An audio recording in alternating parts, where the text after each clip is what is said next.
बच्चों का भविष्य काफी अंधकारमय हो चुका है। पिता नहीं रहा है, ये जानकारी आपको नहीं? ना कुछ ना जानता। ये कंडीशन है इस घर का, देखा जा सकता है। 26 दिन बाद घर पहुंची लाश देखकर फटा सीना उनका। पत्नी पति की मृत्यु से अनजान थी। हम उत्तर प्रदेश के देवरिया जिले में इस समय उपस्थित हैं और आइए सुनते हैं परिवारजन से इस हादसे के बारे में, जानते हैं कि यह हादसा कब, कहां और कैसे हुआ। धर्मेंद्र कुमार।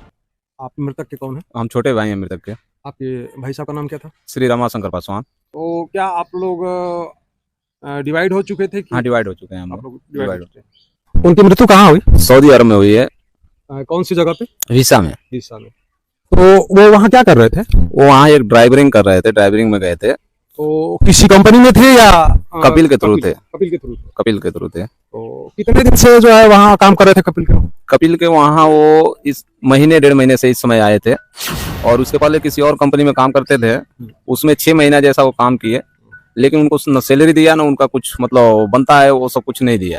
तो वो इसके पहले जहाँ काम कर रहे थे वो भी कपिल था या कंपनी थी? वो भी कपिल ही था। तो जो ये कपिल के यहाँ के काम कर रहे थे, तो यहाँ कैसे क्या हो गया? यहाँ वो गाड़ी लेके जा रहे थे, जो गाड़ी मतलब खराब थी। वो जबरदस्ती गाड़ी उनको दिया गया, वो कपिल के थ्रू और उसके सुपरवाइजर के थ्रू, और उनको बोला गया कि तुमको यही गाड़ी चलानी है। वो मना भी किए, लेकिन उसके बावजूद भी वो उनको जबरदस्ती भेजे। और गाड़ी खराब थी। गाड़ी आगे जाने के बाद उसका मतलब गियर और ब्रेक दोनों खराब था। पहाड़ी एरिया में जाने के बाद गाड़ी का ब्रेक और गियर खराब हो गया और गाड़ी मतलब कंट्रोल से बाहर हो गई। तो ये जो गाड़ी का कंडीशन जो भी आपके पास आया मामला, तो ये कैसे मामला आया? ये मामला वहाँ एक आदमी रहते थे, उनके दोस्त थे, वही हम लोग को बताए। तो क्या उस दोस्त का नाम अगर आप शो करते हैं तो वहाँ उनके लिए खतरा होगा क्या? हाँ, उनके लिए खतरा हो सकता है, इसके लिए वो मतलब हम लोग को सपोर्ट नहीं कर रहे हैं। फिर उसी कंट्री में हैं, कहीं उनके साथ भी ना कुछ? हाँ। आप लोगों को इस हादसे की जानकारी कितने दिन बाद? इस हादसे की जानकारी 5 दिन बाद हुई है हम लोग को। जब एक्सीडेंट हो गया उसके 5 दिन बाद ये जानकारी हुई कि एक्सीडेंट हुआ है? हाँ, उसके 5 दिन बाद जानकारी हुई। तो जब इस समय आप लोगों को जानकारी हुई तो उस समय उनको दवा चल रहा था या मृत्यु हो चुकी थी? नहीं, उस समय उनका दवा चल रहा था। तो दवा के लिए कौन उनको हॉस्पिटल ले गया? दवा के लिए वहाँ के गवर्नमेंट हॉस्पिटल में डाल दिया गया था। वहाँ की गवर्नमेंट देखरेख में दवा हो रहा था। कपिल कोई सपोर्ट नहीं कर रहा था। हाँ। तो जब वहाँ उनकी मृत्यु कब हुई, कैसे हुई, कैसे आप लोगों को पता चला? उनकी मृत्यु मतलब हुई तो हमको हॉस्पिटल द्वारा, मतलब हॉस्पिटल से हम नंबर लिए थे, तो हॉस्पिटल वाले ही हमको बताए कि मतलब उनकी मृत्यु हो चुकी है। फिर भी मतलब मृत्यु होने के 1 हफ्ते तक मैं इंतजार करता रहा, लेकिन कपिल मतलब कुछ उस पर एक्शन नहीं लिया। फिर तो आखिर वो एक्शन कब लिया? सुनने में ऐसा भी आ रहा है कि जो वर्तमान सदर विधायक हैं उनके द्वारा काफी हेल्प किया गया। तो किस तरह का हेल्प किया गया? हम लोग वर्तमान सदर विधायक पास गए और उनसे रिक्वेस्ट किए, ये चीज बताए, तो वो क्या ट्वीट किए। अच्छा। ट्वीट करने के 12 घंटे बाद मतलब एमबीसी एक्शन पे हुई। अच्छा, तो वो ट्वीट कहाँ किए? वो ट्वीट डायरेक्ट अपने विदेश मंत्रालय में किए। और विदेश मंत्रालय से वहाँ एमबीसी को गया होगा, और हम लोग को मतलब 12 घंटे बाद एमबीसी का फोन आया। एमबीसी वाले ने पूछा, मैं पूरा डिटेल बताया। उसके बाद मतलब ऐसे चलता रहा। उसके 26 दिन बाद मतलब लाश आई है उनके घर पे। तो इनके ट्वीट करने के 26 दिन बाद आई लाश? हाँ, ट्वीट करने के 26 दिन बाद आई है। ये इनके मृत्यु के कितने दिन बाद ट्वीट हुआ था? इनके मृत्यु के 5 दिन बाद लगभग ट्वीट हुआ था। तो इसका मतलब तो ये हुआ कि मृत्यु के 26 दिन नहीं बल्कि 31 दिन बाद घर पहुंची है लाश? 31 दिन बाद घर पहुंची है लाश। कपिल के द्वारा वहां से इनको जो हॉस्पिटलाइज किया गया या भेजा गया, तो उसके साथ जो है लाश के साथ वो जो उनका पैसा वगैरह बन रहा था, जो कुछ भी फंड होना चाहिए या एक्सीडेंट के वजह से जो कुछ भी जो व्यवस्था लेबर एक्ट के तहत होना चाहिए, वो मिला या नहीं मिला? नहीं, कुछ नहीं दिया गया कपिल के तुरंत, कुछ नहीं दिया। कपिल बोला कि इनका 1 रुपया नहीं बनता है और इनकी जो डेड बॉडी भेजवा रहा हूँ वही बहुत है। तो ये कपिल किसको बोला था, किसके माध्यम से जानकारी आपको मिली? हमको एमबीसी के माध्यम से जानकारी मिली है। एमबीसी वाले लोग बताए कि एक भी पैसा इनका नहीं बन रहा है और यही बहुत है? हाँ, एमबीसी वाले ही बोले कि मतलब अभी कपिल इनकी डेड बॉडी भेजवा दिया, वही बहुत है, इनका 1 रुपया नहीं बन रहा है। तो एमबीसी से ये पूछने का आप लोग प्रयास किए कि वहाँ जो लेबर एक्ट है क्या है, और लेबर एक्ट के हिसाब से इनका क्या बनता है, क्या नहीं बनता है, क्या है, सारा डिटेल जानने की कोशिश की आप लोगों ने? नहीं, एमबीसी वाले हम लोग को पूरा डिटेल बात ही नहीं करते हैं हम लोग से, हम लोग केवल मैसेज भेजते हैं। तो क्या लिखित में आप वहाँ कुछ भेजने की योजना बना रहे हैं? लिखित में भेजने की अब सरकार से ही रिक्वेस्ट हम करेंगे कि भाई उनका जो बनता है वो एमबीसी वाले से बोल के कराया जाए।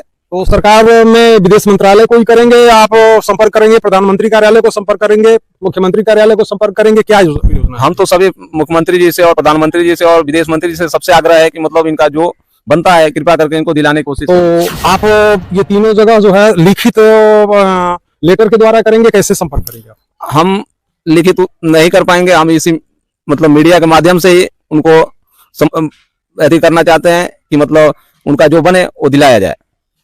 तो मीडिया के माध्यम से जो भी क्वेश्चन है आपका, जो भी सोच है आपका, ये तो बेहतर है, मीडिया अपनी स्तर से जो पहल करना है करेगी, लेकिन बेहतर ये होगा कि जो इनके पोर्टल है, इनके पोर्टल पर जो है अपना एप्लीकेशन आप लोग लगाएं और सभी जगह रजिस्ट्री करें सभी कार्यालयों को, ताकि जो है जल्द से जल्द इसकी सुनवाई हो सके। ठीक है, मैं प्रयास करूंगा विदेश मंत्रालय पोर्टल पर और प्रधानमंत्री पोर्टल पे और मुख्यमंत्री जी पोर्टल पे मतलब ऑनलाइन कराने की कृपा मतलब कोशिश करूंगा मैं, ताकि ये करने से ये लाभ होगा कि जो बच्चे आज अभिभावकहीन हो चुके हैं, एक तरह से कहा जाए, इनके वजह से खा पी रहे थे, पढ़ लिख रहे थे, सारी चीजें, अब ये पिता का साया न रहने की वजह से इनका भी भविष्य अंधकार में है। यहाँ तक कि हमें पता चला है कि इनकी घर की स्थिति काफी दयनीय है, काफी जर्जर हो चुका है। बाद में उस घर को भी हम दिखाएंगे। यहाँ तक कि लोगों का कहना यह है कि एक थोड़ा सा धमाका भी हो जाए, धमक भी हो जाए, तो छत से कुछ न कुछ हिस्सा गिर ही जाता है। इस तरह की जर्जर स्थिति हो चुकी है उस घर की, तो अभी उसको भी हम आपसे दिखाएंगे। और मकान कब गिर जाए कोई ठिकाना नहीं है, और यही कारण है कि इस मकान को लोग छोड़ करके और दूसरे के घर में शरण लिए हुए हैं। ये स्थिति है, ये कंडीशन है इस मकान की। ये देखा जा सकता है, ये ऊपर छत के ऊपर से सीधे जो है रोशनी आ रही है, और ये कंडीशन है इस घर का, देखा जा सकता है। इसमें कैसे जीवन यापन किया जा सकता है देखा जा सकता है। ये इसमें एक पल भी रहना खतरे से खाली नहीं है। ये सीधे छत के ऊपर से रोशनी आ रही है, ये गिरा हुआ ये देखा जा सकता है, और ये इनका रुदन भी हृदय को चीर देने वाला है। ये छत का नजारा है।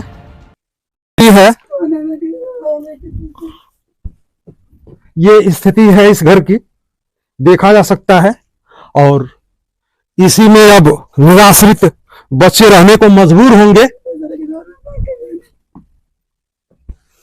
जब तक दूसरा व्यक्ति अपने घर में आश्रय दिया हुआ है तब तक तो ठीक है, नहीं तो सोचा जा सकता है, समझा जा सकता है कि इस परिवार की स्थिति क्या होगी। ये सीधे आसमान दिख रहा है इस घर के अंदर से, ये हालत है इस घर की। और ऐसे कंडीशन में भी जो क्षेत्र के विधायक हैं, सांसद हैं, उन लोगों का किसी भी तरह का कोई मदद नहीं मिल सका है, जबकि सदर विधायक सलभ मणि त्रिपाठी जी का बहुत ही सहयोग रहा। ये देखा जा सकता है घरों की, इनके जो घर के अंदर का कंडीशन है, और बहुत ही हृदय विदारक स्थिति में यह परिवार पहुंच चुका है। हम सक्षम अधिकारियों से यह बार बार करबद्ध प्रार्थना करते हैं कि जो भी हो सके इस परिवार के लिए कोई कसर न उठाया जा सके। जो भी आपके कलम में क्षमता हो, उस कलम के क्षमता का प्रयोग करते हुए इस परिवार को मदद कराने की कृपा करें। कहने को तो बहुत कुछ कहा जा रहा है, और सरकार का पहल बहुत अच्छा है, सबका साथ सबका विकास तो चल ही रहा है, और इसमें कोई योजना जो व्यक्ति बना रहा है हर जगह तक वह नहीं पहुंच सकता है, यह सत्य है। लेकिन अगर हमारे सिस्टम में कुछ गड़बड़ी है तो उस सिस्टम को तो दुरुस्त किया ही जा सकता है। तो इतनी सारी योजनाएं हैं सरकार की, और गरीबों के लिए जो कुछ भी योजना है, आज एक परिवार इस जर्जर मकान में रहने को मजबूर है, और इतनी न जर्जर स्थिति हो गई है कि पता चला है कि अभी वो दूसरे के घर में शरण लिए हुए हैं। अभी ये भी सुने थे कि किसी लड़की का उन्होंने शादी किया है, कर्ज में थे। कितना दिन पहले शादी हुई है? ये मई में हुई है, 28 मई को शादी हुई है। वो काफी कर्ज में डूबे हुए थे, उसी कर्जे को भरने के लिए वो बाहर देश गए थे। तो जैसा कि ये देखा जा रहा है, और इनके और कितने बच्चे हैं? इनके 2 बच्चे हैं, और 2 लड़कियां थी, जिसकी एक की शादी हो गई, एक विकलांग है जो न बोल सकती है न सुन सकती है, और 2 बच्चे हैं जिनकी पढ़ाई भी अधूरी है अभी। विराट पासवान। आप उनके कौन हैं? बड़े बेटे। बड़े बेटे हैं आप। क्या करते थे आप? सीए की तैयारी करता था। की तैयारी करते थे। ये हाथ में जो आपने लिया है, वीडियो में उनको उनका दाह संस्कार आपने किया है। और आपका नाम? प्रिंस पासवान। आप क्या कर रहे थे? हम भी पढ़ाई कर रहे थे, कौन सी क्लास में? बीकॉम कर रहे थे। बीकॉम कर रहे थे। आगे की क्या योजना थी? आगे हम भी यही बीकॉम और बैंकिंग वैंकिंग बैंकिंग करने की सोच रहे थे। और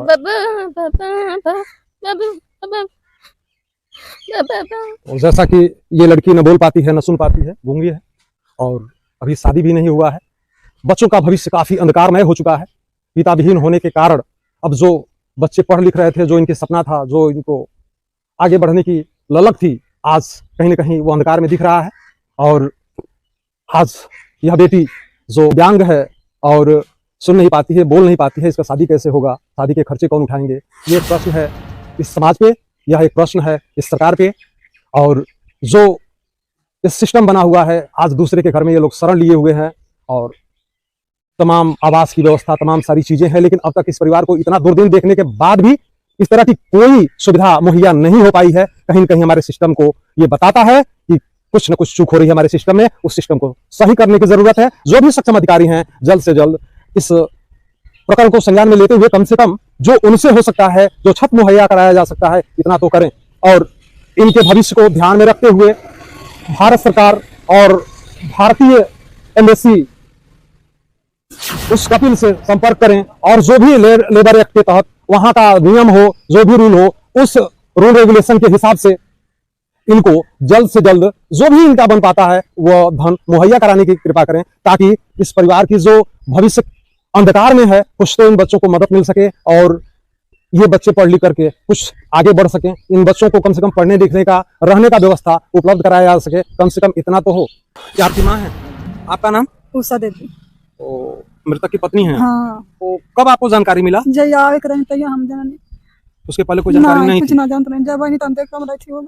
तो उसके पहले उनका तबीयत खराब है, कुछ इस तरह की जानकारी आपको दी गई थी? एक्सीडेंट भइले। बस हाँ, इतना ही? बस इतना जानते नहीं, एक्सीडेंट भइले। वो नहीं रहा ये जानकारी आपको? नहीं। ना कुछ ना जानते नहीं।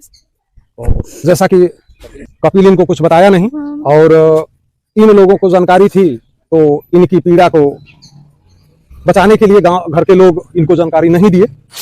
तो ये जो वहाँ की घटना हुई, एक्सीडेंट जो हुआ था, हाँ। तो उस एक्सीडेंट में कपिल ने वहाँ क्या बताया? कपिल बताया है कि मतलब एक कार एक्सीडेंट हुआ है, अच्छा। और उनको पैसेंजर में दिखाया है, वो पैसेंजर कार में बैठे हुए थे, एक्सीडेंट हो गया, उसमें मतलब इनका मृत्यु हुई है। लेकिन वो कपिल की मतलब गाड़ी चला रहे थे, वो मिलर गाड़ी जो होती है उसको, यानी वो जो गाड़ी चला रहे थे, तो गाड़ी का ड्राइवर ये थे, या कपिल नहीं दिखाया है? ये नहीं दिखाया है कपिल के जो गाड़ी ये चला रहे थे, उस गाड़ी का नाम क्या? ये पंप चलाते थे, लेकिन इनको जबरदस्ती मिलर दिया है, मिलर दे के भेजा है, जिसमें वो गाड़ी मतलब खराब थी। मैं पहले भी बताया हूँ कि गाड़ी खराब थी, और गाड़ी खराब होने के कारण इनको मतलब दुर्घटनाग्रस्त होना पड़ा। तो जब ये खराब गाड़ी थी, फिर उसको चलाए क्यों? ये मजबूर थे, क्योंकि वो नई, अभी 1 महीना हुआ था उनको उस कंपनी में गए हुए, तो ये अपनी नौकरी कंपनी में की कपिल के पास, तो अपनी नौकरी बचाने के लिए ये डर बस वो गाड़ी को लेके गए कि नौकरी से कहीं हमको कपिल निकाल न दे। इसी वजह से वो लेके गए, और लेके जाने के बाद मतलब गाड़ी का ब्रेक और गियर दोनों फेल हुआ, और जिससे वो पहाड़ी में एक्सीडेंट हुई गाड़ी, और इनकी मतलब मृत्यु हुई। घर की परिस्थितियां, कर्ज, बेटे बेटियों की शादी, पढ़ने लिखने का जो खर्च है, इस कदर में उस व्यक्ति के ऊपर हावी था कि वह व्यक्ति मजबूर था, ये जानते हुए कि वो गाड़ी चलाना खतरे से खाली नहीं है, फिर भी रिस्क उठाना उचित समझा, और आज वह यह लोक ही छोड़ बैठा। अपने पीछे जो परिवार है, आज वह परिवार ही छोड़ बैठा जिनके लिए वो इतना बड़ा रिस्क लेना चाहा था। और आज जो वहां का कपिल है अपना पल्ला झाड़ रहा है। तो हम एक बार फिर भारतीय एम्बेसी से यह निवेदन करेंगे कि इस प्रकरण को संज्ञान में लेते हुए जल्द से जल्द इस परिवार को राहत दिलाने का काम किया जाए, और उस कपिल से जो भी इनका बन सकता है वो जल्द से जल्द इनको मुहैया कराने की कृपा की जाए।